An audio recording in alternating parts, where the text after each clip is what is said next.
Hello friends, नमस्कार। Welcome to my channel for another video on women reservation bill, जिनको बोला जाता है हिंदी में महिला आरक्षण बिल। तो इसके ऊपर आज हम लोग इस वीडियो में चर्चा करेंगे। स्पेशली हम लोग ये जो वीडियो है, इस वीडियो में डिस्कस करेंगे कि देखिए वुमेन रिजर्वेशन बिल और महिला आरक्षण बिल ये ऑलमोस्ट 30 साल मतलब 30 साल क्यों लग गया, मतलब आप बोलिए कि ऑलमोस्ट 3 डेकेड क्यों लग गया। हम इसके ऊपर भी चर्चा करेंगे। हम चर्चा करेंगे कि देखिए एससी एंड एसटी के लिए तो थोड़ा रिजर्वेशन है, लेकिन ओबीसी को जनरल कैटेगरी में डाल दिया गया। उसके बाद मुस्लिम कम्युनिटी के लिए क्या रिजर्वेशन का पॉलिसी है, हम उसके ऊपर भी इस वीडियो में चर्चा करेंगे। और उसके बाद हम लोग देखेंगे कि देखिए बहुत लोग, जैसे मैंने पहले आपको बोला कि 30 साल बाद ये इंप्लीमेंट हुआ है, तो किसने इसको स्टार्ट किया है, ठीक है, हम उसके ऊपर भी डिस्कस करेंगे। डीलिमिटेशन एंड सेंसस का क्या इशू है, हम उसके ऊपर भी डिस्कस करेंगे। एट द सेम टाइम बहुत लोग बोल रहे हैं कि देखिए ये तो बिल जस्ट रिसेंटली पास हुआ है, लेकिन उसका मतलब ये नहीं कि ये 2024 या 2029 यहां पे इंप्लीमेंट होगा। तो स्वाभाविक जो क्वेश्चन मन में आता है वो है कि ये बिल इंप्लीमेंट कब होगा, मतलब ये क्या 2029 में होगा या 34 में होगा या 39 में होगा, कब होगा। तो ये सब के ऊपर हम लोग चर्चा करेंगे। एट द सेम टाइम हम लोग ये भी देखेंगे कि देखिए 30 साल से ये बिल पार्लियामेंट में टेबल हो रहा है, लेकिन कभी भी पास नहीं हुआ। तो जब ये पास हो गया तो कौन कौन इसके फेवर में था, कौन कौन इसके अगेंस्ट में था, तो ये सब के ऊपर भी हम लोग इस वीडियो में चर्चा करेंगे। तो चलिए फ्रेंड्स, इस वीडियो को स्टार्ट करते हैं। Just like to say, I think it's a beautiful thing that Mr. Modi ji, our Prime Minister Shri Narendra Modi ji has done. And to get reservation in career cycles is a wonderful idea, and it's all because of our honorable Prime Minister Shri Narendra Modi ji and his government. बहुत अच्छी बात है, क्योंकि मैं खुद एक महिला हूँ। अगर हमें राइट्स मिलते हैं, इक्वली ट्रीट किया जाता है, तो हमारे लिए बहुत बड़ी बात है। देखिए पहले हम लोग देख लेते हैं कि बेसिक डेफिनेशन देख लेते हैं कि महिला आरक्षण बिल इसका मतलब क्या है। फर्स्ट ऑफ ऑल ये जो टेक्निकल टर्म इन्हें दिया गया है, इसका नाम दिया गया है नारी शक्ति वंदना अधिनियम, ठीक है, जिसको बोला जाता है women reservation bill in English, Hindi में बोला जाता है महिला आरक्षण बिल, और आप अपना रीजनल लैंग्वेज में वो आप ट्रांसलेट कर लीजिए। तो देखिए ये कॉन्स्टिट्यूशन जब अमेंड किया गया तो वो था 128 अमेंडमेंट हुआ है, और इसका जो ओरिजिनल डॉक्यूमेंट मैं यहाँ पे अटैच करूंगा डेफिनेटली, वहां से आपको आप मान लीजिए आपका बहुत ही क्यूरियोसिटी है तो आप उसको रेफर कर सकते हैं। अब हम लोग एकदम डायरेक्ट आ जाते हैं कि वुमेन रिजर्वेशन बिल, ये बिल में मेन पॉइंट क्या है। देखिए मेन पॉइंट यही है कि हम लोग ये बोलना चाहेंगे कि जितना भी हमारा जो रिप्रेजेंटेटिव है, रिप्रेजेंटेटिव मतलब जो जिनको हम मतदान देते हैं या हम वोट देते थे, उनका जब सिलेक्शन होता है तो वहां पे 33% वुमेन रिजर्वेशन होना चाहिए। यही बिल का जो मेन ऑब्जेक्टिव है, यही बिल का मेन पॉइंट है। अब हम लोग आ जाते हैं कि देखिए 33% वुमेन को हम लोग क्यों इतना प्रायोरिटी देना है, और वो भी 2023 पे। देखिए ये चीज 2023 में अभी इंप्लीमेंट हुआ है, लेकिन इसके पीछे जो बैकग्राउंड था ये बहुत पहले था। मैं आपको बहुत पीछे लेके नहीं जाऊंगा क्योंकि उतना तो डेटा हमारे पास रहता नहीं है। जो जस्ट रिसेंटली 2019 में आपको पता होगा इलेक्शन हुआ था, मतलब जो सेंट्रल का इलेक्शन है लोकसभा का, तो वहां पे देखिएगा जो वुमेन वोटर है ना, वुमेन वोटर का टर्न अराउंड मतलब 67%, व्हिच इज ग्रेटर देन जो मेल पार्टिसिपेशन है। अच्छा, इसका जो वोटर टर्न अराउंड, इसका मतलब क्या है। देखिए एक चीज होता है कि आप एक मेल है या फीमेल है, ये एक होता है। उसके बाद आप whether you are eligible for vote और नॉट, ये एक चीज होता है। और एक चीज होता है कि आप अपना घर से निकल के वो जो पोलिंग स्टेशन है वहां पे जाके मतदान देते हैं या वोट देते हैं, तो उसको बोला जाता है voting turn. For voting turn क्या इसमें क्या होता है कि महिला का जो परसेंटेज है ना, स्पेशली 2019 इलेक्शन में वो था 67%, व्हिच इज हाईएस्ट। इसके बाद हम लोग महिला आरक्षण को देख हुए, फर्स्ट ऑफ ऑल ये एक रीजन है। सेकंड जो रीजन है, एक होता है कि वोट बैंक। वोट बैंक का मतलब क्या है कि देखिए महिला का जो पॉपुलेशन, आप नॉर्मल पॉपुलेशन देख लीजिए, normal population almost more than 50%, जैसे मतलब मेल का पॉपुलेशन इंडिया में स्पेशली, ठीक है, इंडिया में मेल का जितना पॉपुलेशन है it is greater than female, ठीक है। अब जहां पर किसी स्टेट पे स्टेट वेरी करेगा, लेकिन मैं बोल रहा हूं ओवरऑल इंडिया में population of women is greater than population of male, तो जिसकी वजह से भी ये वुमेन रिजर्वेशन और महिला आरक्षण बिल बहुत इंपॉर्टेंट है।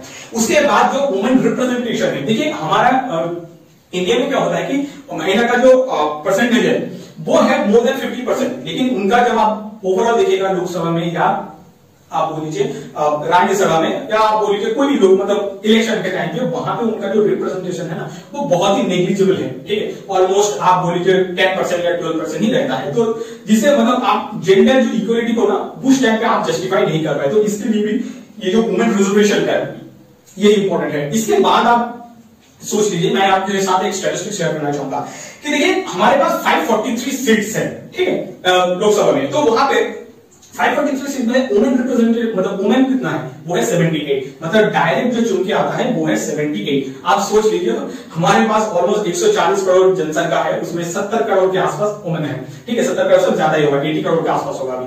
तो 80 करोड़ के से सिर्फ मतलब वुमेन रिप्रेजेंटेशन कितना है हम लोगों के पास, 78। आप इवन ठीक है राज्यसभा में भी आप पकड़ सकते हैं, उसमें कितना है आपका 24 है, ठीक है, 24 है, कितना लोगों में से 253 इतना सीट है, उसके मतलब 24 पीपल। तो टोटल राज्यसभा एंड लोकसभा इन दोनों के ऐड कर दीजिएगा, लिखिएगा 102 स्ट्रेंथ कितना है हमारे पास, मोर देन 750, ठीक है। एग्जैक्ट तो मुझे याद नहीं कितना फिगर से, मैं रफ आपको बोले तो मतलब क्या है वो, आप इसको जब 102/750 करेंगे तो 10-12% ही आता है। तो जिसके वजह से वुमेन रिजर्वेशन होना बहुत ही इंपॉर्टेंट है। और एक चीज है, आपको पता होगा 1992 में पंचायती राज या पंचायती एक्ट उस टाइम पे पास हुआ था, लेकिन उसके बाद क्या हुआ कि panchayati just because of panchayati act हमारा जो वुमेन रिप्रेजेंटेशन है इन लोअर लेवल, ठीक है, वहां पे ऑलमोस्ट 86,000 वुमेन है, जो कि बहुत ही फेनोमेनल है। और यही ऑब्जेक्टिव है कि वुमेन का जो रिप्रेजेंटेशन है ना, जो बहुत ही कम हो रहा है, वो धीरे धीरे इसको इंक्रीज करना चाहिए, जो जिसकी वजह से ये बिल इंट्रोड्यूस किया गया है इन लोकसभा। देखिए हमने तो डिस्कस कर लिया कि वुमेन रिजर्वेशन क्यों जरूरत है। अब हमें आ गया था कि वुमेन रिजर्वेशन बिल, ये जो बिल पास हुआ है, तो इसके पीछे 3, 4, 5, 6 टोटल 6 पॉइंट्स है, इंपॉर्टेंट पॉइंट्स है, हम वो पहले डिस्कस कर लेते हैं। देखिए वुमेन रिजर्वेशन बिल, ये बिल एप्लीकेबल होगा कहां पे एप्लीकेबल होगा, एप्लीकेबल होगा state legislative council plus Lok Sabha. तो इसका मतलब क्या है, इसका मतलब यही है कि राज्यसभा में ये एप्लीकेबल नहीं होगा। एट द सेम टाइम जिस स्टेट का लेजिस्लेटिव काउंसिल है उसमें ये बिल मतलब ये जो एक्ट है ये एप्लीकेबल नहीं होगा। हर स्टेट में लेजिस्लेटिव काउंसिल नहीं रहता है, ये भी आप ध्यान मतलब एक बार ध्यान रखिएगा इसके ऊपर। जैसे पहले और एट द सेम टाइम मान लीजिए कोई भी यूनियन टेरिटरीज है, उस यूनियन टेरिटरीज का लेजिस्लेटिव असेंबली है, तो उनपे भी ये बिल एप्लीकेबल हो जाएगा। तो फॉर एग्जांपल इसकी वजह से देखिए दिल्ली में होगा, ये पुडुचेरी, उधर ये जम्मू कश्मीर तो आई थिंक अभी तो यूनियन टेरिटरी है, जब स्टेट हो जाएगा तो तब देखेंगे, तब वो एप्लीकेबल हो जाएगा, ये लद्दाख में से नहीं होगा, ठीक है। और आप ये देख लीजिए 33% सीट आर रिजर्व, बट उसका मतलब ये नहीं है कि मान लीजिए बाकी जो 67 सीट है, 67% जो सीट है उसमें ऐसा नहीं है कि महिला वहां पे खड़ा नहीं हो सकता, ऐसा नहीं है। 33% सीट वहां पे मतलब होना ही होना है। उसके बाद 67 में वो it is open for male and women, ठीक है। उसके बाद देखिए ये जो बिल होगा, ये बिल कब आपका अप्लाई होगा, देखिए अप्लाई तब होगा जब यहाँ पे फर्स्ट सेंसस हो जाएगा, उसके बाद डिलिमिटेशन, ये दोनों प्रक्रिया फिनिश हो जाएगा, तब जाके ये बिल लागू होगा, अदरवाइज ये नहीं होगा। डिलिमिटेशन क्या है, सेंसस क्या है, हम जो बाद में इसके ऊपर चर्चा करेंगे। इसके बाद हम लोग देखेंगे हर बिल का देखिएगा एक टेन्योर रहता है। फॉर एग्जांपल आपको पता होगा जैसे एससी एसटी मतलब ये जो रिजर्वेशन कितना दूर तक देना है फॉर एससी एसटी को, तो वो होता है 10 साल, उसके बाद वो बिल आगे टेबल होता है। तो सिमिलरली वुमेन जो रिजर्वेशन बिल है, ये जब से वो मतलब एक तो एक्ट बन जाएगा तब से 15 इयर्स तक होगा, 15 इयर्स के बाद इट कैन बी एक्सटेंडेड, ठीक है। तो उसके बाद और एक जो पॉइंट इंपॉर्टेंट पॉइंट है वो है रोटेशन बेसिस। रोटेशन बेसिस इसका क्या मतलब है, या आप मुझे रोटेशनल शिफ्ट, इसका मतलब यही है कि मान लीजिए आप दिल्ली में रहते हैं, ठीक है, दिल्ली में आप बसंत बिहार एरिया में जो सीट्स है वो रिजर्व है, रिजर्व फॉर वुमेन, ठीक है। तो नेक्स्ट टाइम क्या होगा, नेक्स्ट टाइम जब इलेक्शन होगा तो बसंत बिहार में जो सीट है वो छोड़ दिया जाएगा, आप बोल दीजिए आनंद विहार का जो सीट है उसमें मतलब वुमेन रिजर्वेशन आ जाएगा, ठीक है। तो ये प्रोसेस है, और ये प्रोसेस कैसे डिसाइड होता है, वो डिसाइड होगा डेफिनेटली थ्रू डिलिमिटेशन प्रोसेस, ठीक है।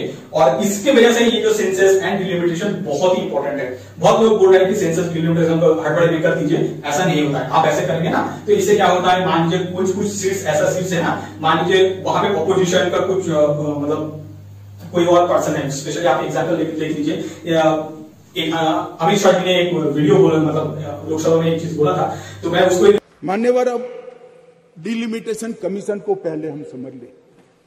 डिलिमिटेशन कमीशन हमारे देश की चुनाव प्रक्रिया को निर्धारित करने वाली एक महत्वपूर्ण इकाई का कानूनी प्रावधान है, और वो अपॉइंटमेंट से होती है, मगर वो क्वासा जुडिशियल प्रोसीडिंग्स होती है। इसकी अध्यक्षता सुप्रीम कोर्ट के रिटायर्ड जज करते हैं। इसके अंदर चुनाव आयुक्त के एक प्रतिनिधि भी होते हैं, और भी 2-3 संस्थाओं के प्रतिनिधि होते हैं जो चुनाव की प्रक्रिया के साथ जुड़े हुए होते हैं। और इसके कानून के तहत सभी मान्य राजनीतिक दलों के एक सदस्य भी उस डिलिमिटेशन कमीशन के मेंबर होते हैं। अब 1/3 मान्यवर 1/3 सीटों का रिजर्वेशन करना है, तो वो सीटों कौन तय करेगा? ये जो कह रहे हैं क्यों नहीं कर देते, कौन करे? हम करें और फिर वायनाड रिजर्व हो गया है तो आप क्या करोगे? हमको कहोगे कि भाई पॉलिटिकल कर दिया। ओवैसी साहब नहीं, अगर हैदराबाद रिजर्वेशन रिजर्व हो गया तो कहोगे कि भाई पॉलिटिकल रिजर्वेशन कर दिया। इसलिए ये बहुत अच्छा है कि ये डिलिमिटेशन कमीशन जो क्वासा जुडिशियल प्रोसीडिंग से चलता है, हर राज्य में जाकर, हर क्षेत्र में जाकर ओपन हियरिंग देकर ट्रांसपेरेंट पद्धति से इसका नीति निर्धारण करता है, वो डिलिमिटेशन कर रहा हूं कि देखिए, मान लीजिए हैदराबाद है, ठीक है, हैदराबाद में वो जो सीट है वहां पे जो असदुद्दीन ओवैसी बहुत दिनों से है, ठीक है, जब से वो पैदा हुआ तब से वहां पे खड़ा है। लेकिन मान लीजिए वहां पे वोमेन मतलब रिजर्व सीट हो गया फॉर वोमेन, तो उससे बात क्या होगा, उसके बाद होगा वो एक बवाल क्रिएट कर देगा, ठीक है। उससे क्या होगा कि देखिए जो इलेक्शन प्रोसेस है ना, उसमें प्रॉब्लम आना स्टार्ट हो जाएगा, क्योंकि वैसे बोलेगा कि ये सिर्फ जानबूझ के वोमेन के लिए रिजर्व किया गया है था। तो वो सब जो प्रॉब्लम है ना, उस प्रॉब्लम को एलिमिनेट करने के लिए ये जो डिलिमिटेशन एंड सेपरेट सेंसस, ये बहुत ही महत्वपूर्ण है। देखिए, इसके बाद हम लोग डिस्कस करते हैं कि वुमेन ये जो रिजर्वेशन है, ये बिल या आप बोलिए महिला आरक्षण बिल, इस बिल का मतलब हिस्ट्री क्या है? क्योंकि आपको पता होगा ये जो सोनिया गांधी जी है, सोनिया गांधी बार बार वो पार्लियामेंट में जब वो एंट्री हो रहा था तो उस टाइम पे उन्होंने ये चीज बोला था, this is our bill. Madam, महिला आरक्षण बिल आ रहा है संसद में, ऐसा कहा जा रहा है। आप मैडम, आपकी मांग थी मैडम, महिला आरक्षण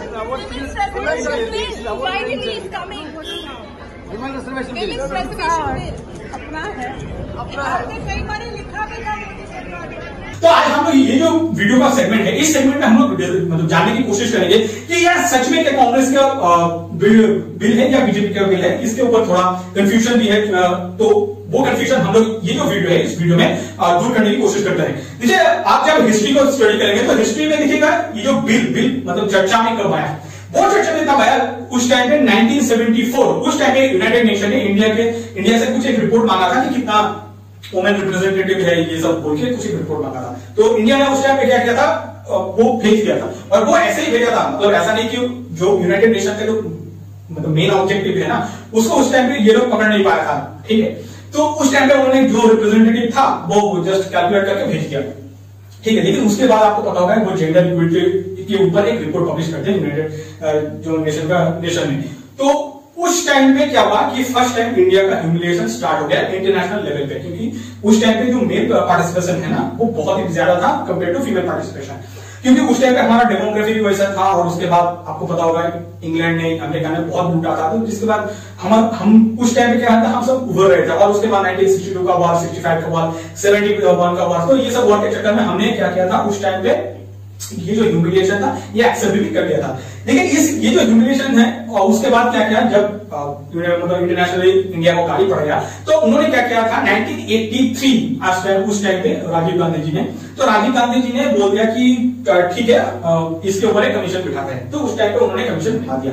इसके बाद हम लोग आ गए थे 1985 में वो जो कमीशन था ना, उस कमीशन में ऑलमोस्ट मोर देन 353 के आसपास रिकमेंडेशन डाल दिया, ठीक है। उस 353 रिकमेंडेशन में एक जो रिकमेंडेशन था कि वुमेन रिप्रेजेंटेशन होना चाहिए in legislative assembly, state assembly, या आप बोल लीजिए लोकल लेवल कहीं पे भी।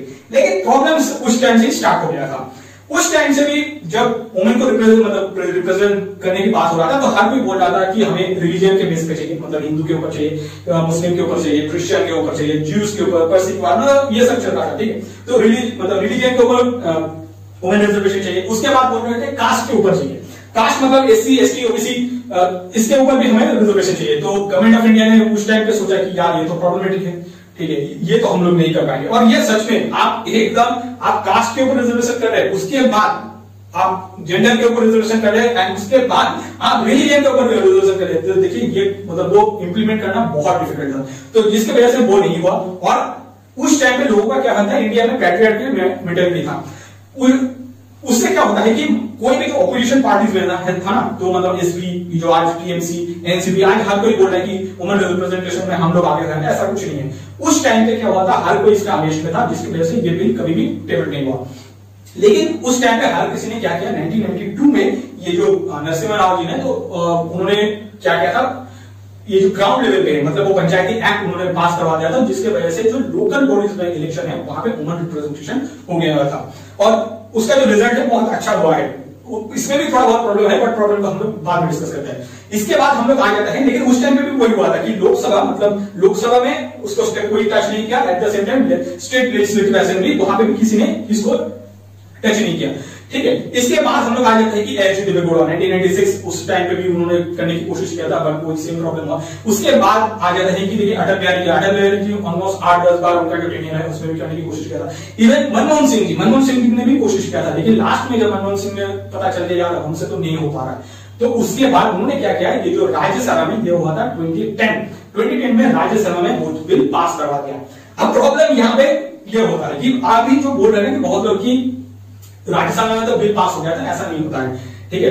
अब मान लीजिए कोई भी बिल राज्यसभा में पास होता है और उसके बाद जो बिल लोकसभा उसके बाद डिसॉल्व हो जाता है, तो उसके बाद वो बिल लैप्स हो जाता है, ठीक है। मतलब ये है कि जब 2024 में बीजेपी का गवर्नमेंट आया था, तो उस टाइम पे उस बिल को रिवाइव करना था, मतलब आप कंटिन्यूएशन कर सकते हैं, लेकिन उस टाइम पे जब बीजेपी आया था, बीजेपी का जो प्रायोरिटी था वो अलग था, तो इसके वजह से उस टाइम पे जो वुमेन रिजर्वेशन बिल नहीं आ पाया।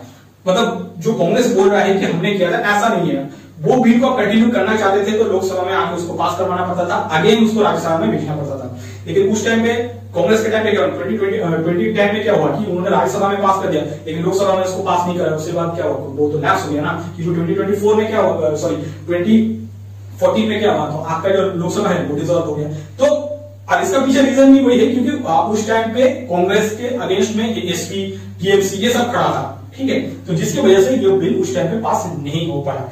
इसके बाद हम लोग आ जाते हैं कि देखिए एक ही टोटल इंडिया में आप देखिएगा कि नवीन पटनायक जी एक पर्सन है कि जिन्होंने ये बोला था कि हम लोग 33% रिजर्वेशन कर देंगे। उन्होंने कुछ कास्ट के ऊपर नहीं किया, डिलिमिटेशन के ऊपर नहीं किया, लेकिन उन्होंने ये किया 33% सीट जो है वो महिला के लिए आरक्षित कर दिया इन उड़ीसा स्टेट असेंबली। ये जो वुमेन रिजर्वेशन बिल या महिला आरक्षण बिल, इसका आप हम लोग देख लिया कि इसका डेफिनेशन क्या है, इसके बाद हिस्ट्री क्या है इसका, इसलिए मतलब ये इंप्लीमेंट करना जरूरत क्यों है, हमने उसके ऊपर भी चर्चा कर लिया।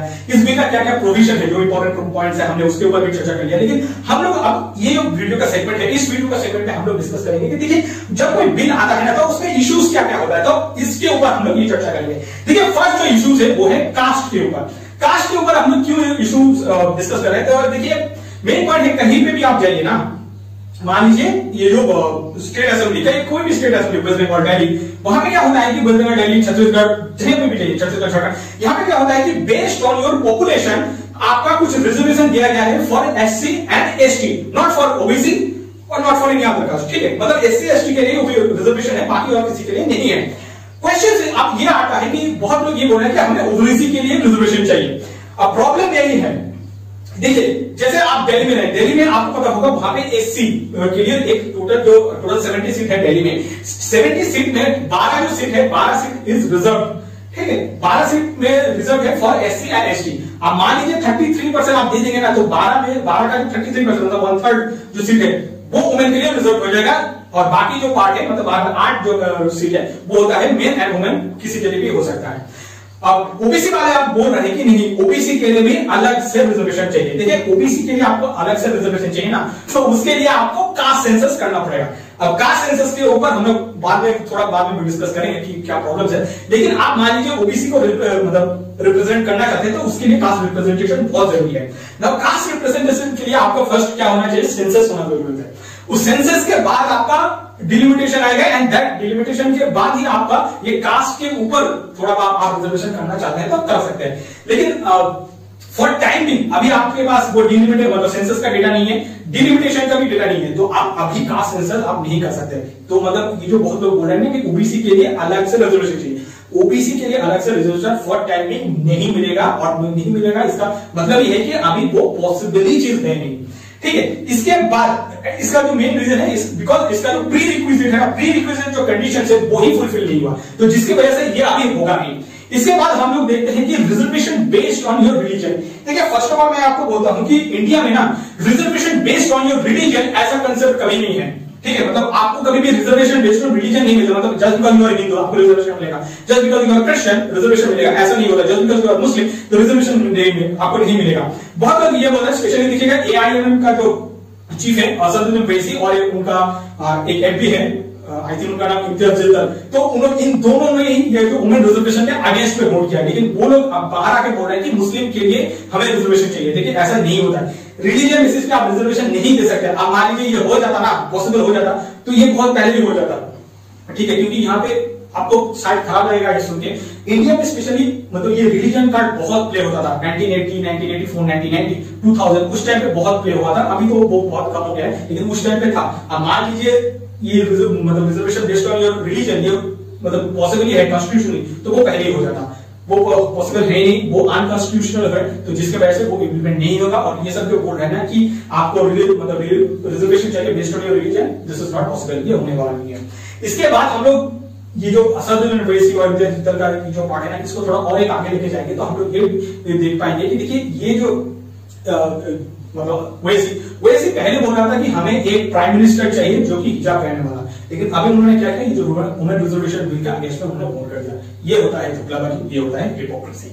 अब ये जो इश्यूज है, इस इश्यूज को हम थोड़ा आगे लेके जाएंगे। हम लोग वही बात करेंगे कि जो कंस्ट्रेंट्स है, जो मेन कंस्ट्रेंट है to implement that bill, that is delimitation, another one is census. देखिए डिलिमिटेशन ऐसा कुछ उतना प्रॉब्लम नहीं होगा, हमने पहले ही डिलिमिटेशन किया है, हमने 52, 53 में वो उस टाइम पे किया, 63 में भी किया, 73 में भी किया है एंड 2002 में किया है।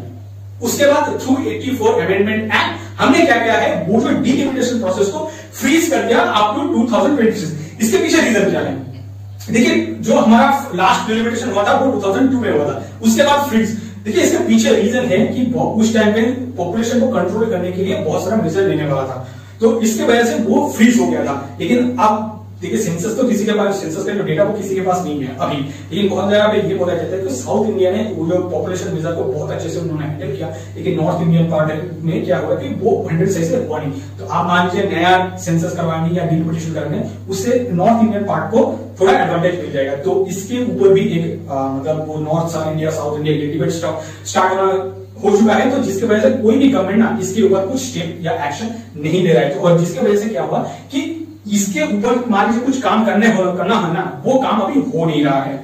उसके बाद देखिए जैसे मैंने आपको पहले ही बोला कि ये जो डिलिमिटेशन प्रोसेस है, ये प्रोसेस 2002 में मतलब लास्ट हुआ था, लेकिन अमित शाह जी ने एक चीज एश्योर किया है कि मान लीजिए कि ये सेंसस का डेटा ये करेक्ट जब हो जाएगा, उसके बाद डिलिमिटेशन प्रोसेस होगा। ये मतलब सेंट्रल गवर्नमेंट का है, तो आप मान लीजिए आप कांग्रेस का आइडियोलॉजी से बिलोंग करते हैं, तो इस आप लोग कि आप इसके ऊपर विश्वास करेंगे या नहीं करेंगे। लेकिन मुझे लगता नहीं कि मान लीजिए वुमेन का जो रिप्रेजेंटेशन है ना, वो सच में ये मतलब बढ़ गया है या उनका जो टर्न अराउंड है वो थोड़ा बढ़ गया है, तो गवर्नमेंट के पास भी उतना ऑप्शंस नहीं रहेगा, इसको ज्यादातर डील नहीं कर पाएगा। हो सकता है कि ये जो बिल है, मैं आपसे एकदम कन्फेस करना चाहूंगा, ये बिल शायद 2034 या 39 में ही इंप्लीमेंट होगा। इवन 29 में भी इसका पॉसिबिलिटी बहुत ही कम है, लेकिन मान लीजिए गवर्नमेंट के ऊपर प्रेशर आएगा तो गवर्नमेंट कर सकता है, ठीक है। बीजेपी के ऊपर आप मतलब ऐसा नहीं कि वो नहीं कर सकता, वो कर सकता है, उसका मर्जी आएगा तो कर सकता है। इसका डिलिमिटेशन तो हमने समझ लिया, इसके बाद हम लोग डिस्कस कर लेते हैं सेंसस। देखिए सेंसस जो पार्ट है, अच्छा सेंसस और कास्ट सेंसस दो अलग चीज है। सेंसस जो है वो है लास्ट हमने कब किया था, लास्ट हमने किया था सेंसस 2011 में किया था, और बोला गया था 2021 में नेक्स्ट सेंसस होगा। लेकिन 2021 में सेंसस क्यों नहीं हुआ, इसके पीछे मेन जो रीजन है वो है वायरस, ठीक है। 21-22 में एक्चुअली ये वायरस का एक्चुअली था, तो देखिए 20 में चाइना में आया था, चाइना में तो 19 में ही आ गया था, 20 में ये यूएस यूरोप वहां पे आया था, 21 में इंडिया में आया था, और 21 का जो कोरोना का वेव था ना इतना सीवियर था, तो जिसकी वजह से सच में उस टाइम पे कोई भी गवर्नमेंट बोलता है ना कि हम लोग सेंसस का डेटा निकालेंगे, वो पॉसिबल है नहीं, ठीक है, वो सब झूठ है। ये कांग्रेस अभी बोल रहा है कि गवर्नमेंट ऑफ इंडिया क्यों नहीं किया, देखिए वो कांग्रेस भी रहता ना पावर में तो वो भी नहीं कर पाता, वो पॉसिबिलिटी है नहीं। तो ये जो क्लॉज है ना, ये बेकार वाला क्लॉज है। तो और यही जो चीज है, जैसे मैंने आपको पहले बताया, डिलिमिटेशन एंड सेंसस, ये दो ही बहुत ही इंपॉर्टेंट और की फैक्टर है जो कि जो वुमेन रिजर्वेशन बिल को ड्राइव करेगा। इसके बाद देखिए हम लोग डिस्कस करते हैं कि देखिए ये जो बिल है वुमेन रिजर्वेशन बिल, ये ऑलमोस्ट 30 साल तक मतलब क्यों लग गया कि इसको इम्प्लीमेंट होने में, या आप मान लीजिए एक बेसिक स्टेप, फर्स्ट स्टेप भी चलने में इतना टाइम क्यों लग गया।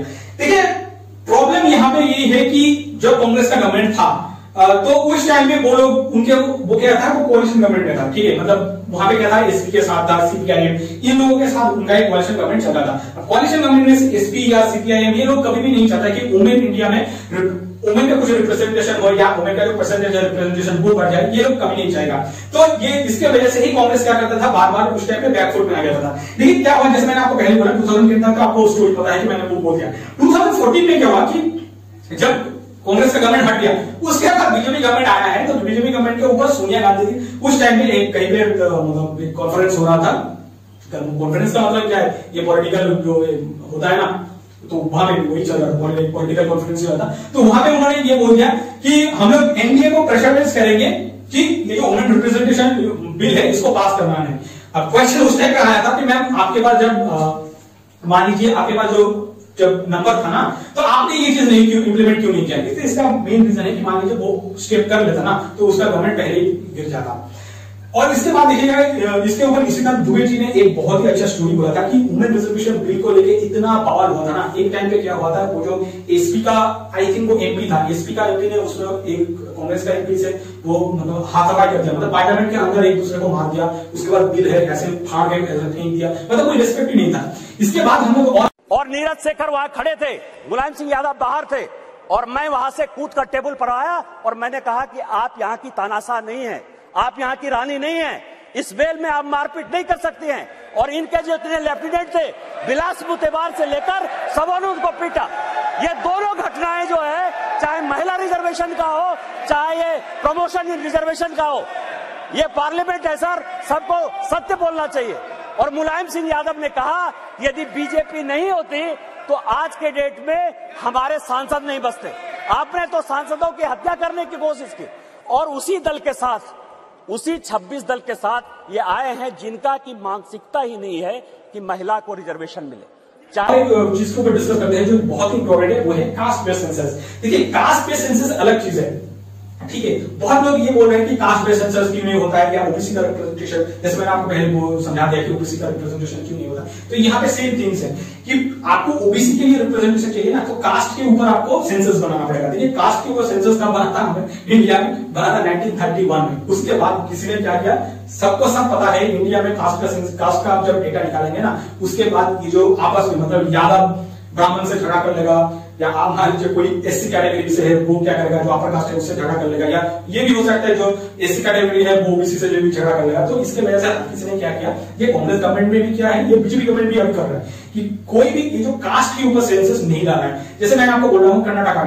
में कास्ट के ऊपर सेंसस कर लिया था, मतलब कास्ट के ऊपर उन्होंने सेंसस कर लिया था, लेकिन उन्होंने वो पब्लिश नहीं किया था। और ये किसने किया था, ये किया था वो सीतारमण जो 2014 में किया था, ठीक है। तो कांग्रेस ये जो बात आप बोल रहे हैं ना कि कास्ट के ऊपर या ओबीसी का रिप्रेजेंटेशन चाहिए, तो एक काम कीजिए, उन लोगों को आप पहले ही बोल दीजिए कि आपको सच में कास्ट के ऊपर इतना प्रॉब्लम है, तो एक काम कीजिए ना 33% आप बोल दीजिए कि ओबीसी के लिए आप रिजर्व कर लीजिए, ठीक है। जैसे आप उत्तर प्रदेश में ले या मध्य प्रदेश में, गुजरात में, यहाँ पे आप जब जाएंगे ना, इनके लिए ओबीसी के लिए स्पेशल रिप्रेजेंटेशन, मतलब ओबीसी के लिए सीट रिजर्व है, even that too in local bodies. मुझे ये नहीं पता स्टेट असेंबली में है कि नहीं है, वो मुझे को नहीं पता, बट लोकल बॉडीज में ओबीसी के लिए सीट रिजर्व है।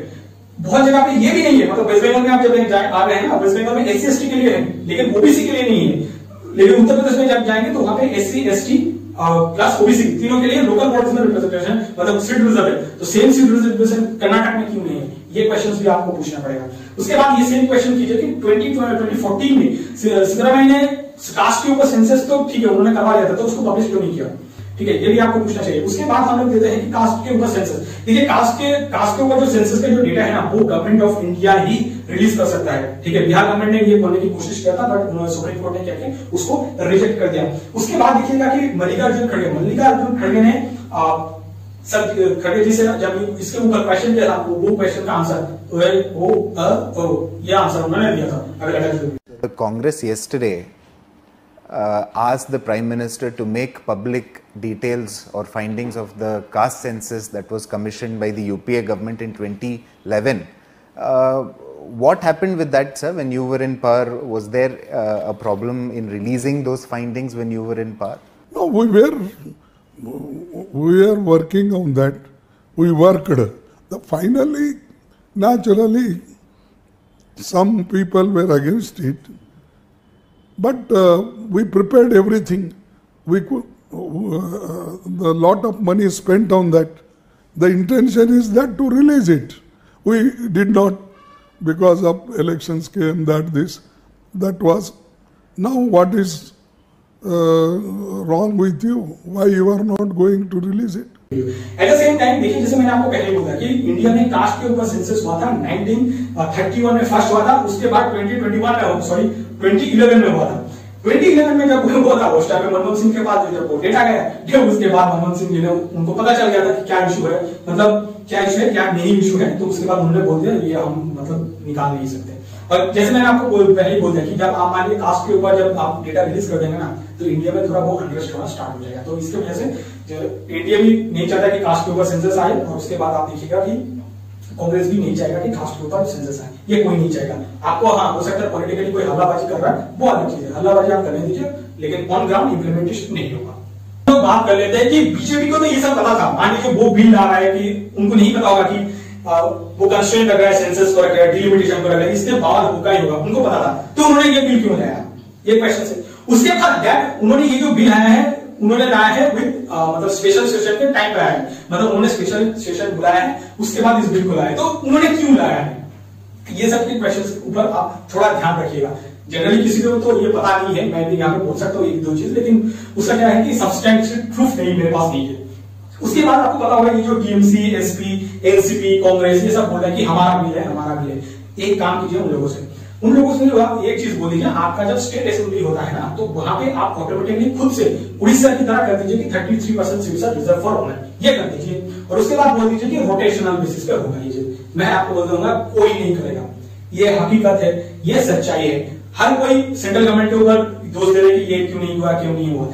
अब मान लीजिए ठीक है सेंट्रल गवर्नमेंट का कुछ कंस्ट्रेंट्स है वो आप नहीं कर सकते, लेकिन इसका तो मतलब ये नहीं जो स्टेट गवर्नमेंट में है वो नहीं कर सकता, वो कर सकता है, ठीक है। आप सिर्फ इस मतलब आपको बस यही बोलना है कि 33% seat are reserve for OBC, या आप मान लीजिए 30 मतलब ओबीसी तो आप देख लीजिए आपका कितना आएगा उसके। अब आप सिर्फ ये बोलिए 33% seats are reserve for women, बस यही कर दीजिए, ओबीसी तक जाने की जरूरत नहीं है। मैं आपको बोल रहा हूँ कोई गवर्नमेंट नहीं करेगा, ठीक है। इसके बाद मान लीजिए हो गया 33% सीट रिजर्व फॉर वुमेन, लेकिन इसका रिजल्ट क्या रहता है, रिजल्ट आपका होता है 0। इसके पीछे जो रीजन है आपको पता होगा, ये जो पंचायत सीरीज है ना, पंचायत वेब सीरीज को आप थोड़ा ध्यान से देखिएगा, तो उसमें भी आप देखिएगा कि वुमेन के लिए सीट रिजर्व है, मतलब वुमेन प्रधान है, लेकिन वहां पे काम कौन करता है, उनका हस्बैंड करता है या उनका भाई करता है। और यही रियलिटी है इंडिया में। इंडिया में जितना भी पंचायत एरिया है, हमारे घर के आसपास भी है, तो वहां पे भी वही होता है, वुमेन खड़ा होता है, लेकिन वुमेन एक रबर स्टैंप की तरह होता है, पीछे उनका भाई काम करता है, मतलब उनका कुछ रिश्तेदार वही सब काम करता है, और यही हकीकत है। और सेम थिंग्स क्या होगा जब ये जो स्टेट असेंबली या आप बोल लीजिए लोकसभा में होगा ना, तो वहां पे भी सेम होगा, मतलब वो सिर्फ रबर स्टैंप की तरह सामने रहेगा, पीछे कोई और काम करेगा, ठीक है। इवन उनको हाँ और ना भी बोलेगा ना, तो उन लोगों को बात सुन के हाँ या ना होगा, मतलब डिसीजन मेकिंग जो कैपेबिलिटीज है, ठीक है, वो एकदम 0 हो जाएगा। मतलब एक चीज होता है कि आपको आपके लिए कुछ चीज रिजर्व है, ठीक है, लेकिन आप वहां पे जाके कुछ डिसीजन मेकिंग कर रहे हैं, तो वो चीज आप कभी भी मत एक्सपेक्ट कीजिए कि 33% जस्ट बिकॉज वुमेन के लिए रिजर्व हो जाएगा उसका मतलब कि वुमेन डिसीजन मेकिंग में आ जाएगा, ऐसा नहीं होगा। और डिसीजन मेकिंग में आ भी जाएगा तो क्या होगा, आप मान लीजिए इंप्लीमेंट नहीं होगा, ये भी एक प्रॉब्लम है। तो ये सब चीजें भी आपको ध्यान रखना चाहिए। उसके बाद आप देख लीजिए वुमेन का जो रिप्रेजेंटेशन है ना इंडिया में, वो बहुत ही खराब स्तर पे है। फॉर एग्जाम्पल ये देखिए सुप्रिया सिंधे जी ने वो किसी एक को बोला था, आई थिंक वो संबित पात्रा था, संबित पात्रा को वो ये बोल दिया था तुम नाली के कितने हो, ऐसा उन्होंने बोला था। इसके बाद आप देख लीजिए महुआ मित्रा वो जाके ओपन मतलब जो नेशनल टीवी में जाके किसी को मिडिल फिंगर दिखा रहा है, वो इवन इंडिया को ये बोल रहा था कि ये सुसुपर डेमोक्रेसी है, ऐसा उन्होंने बोला था। उसके बाद तो हिंदू को 10 गाली मारता है, वो तो अलग चीज है। मतलब बोलने का तात्पर्य ये है कि I am not against Supriya Sindhe या आप महुआ मित्रा, लेकिन आप 33% वुमेन रिजर्वेशन कर देंगे ना, तो उसका मतलब ये कभी मत सोचेगा हर कोई निर्मला सीतारमण जी जैसा बनेगा, ठीक है।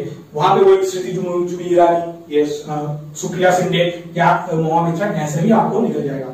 मतलब इसका जो परसेंटेज है ना वो बहुत ही बढ़ जाएगा। तो जिसकी वजह से ये जो बोला जाता है कि parliament is a temple of democracy, ठीक है। अब वो टेम्पल ऑफ डेमोक्रेसी नहीं रहेगा, ये एक प्रॉब्लम है।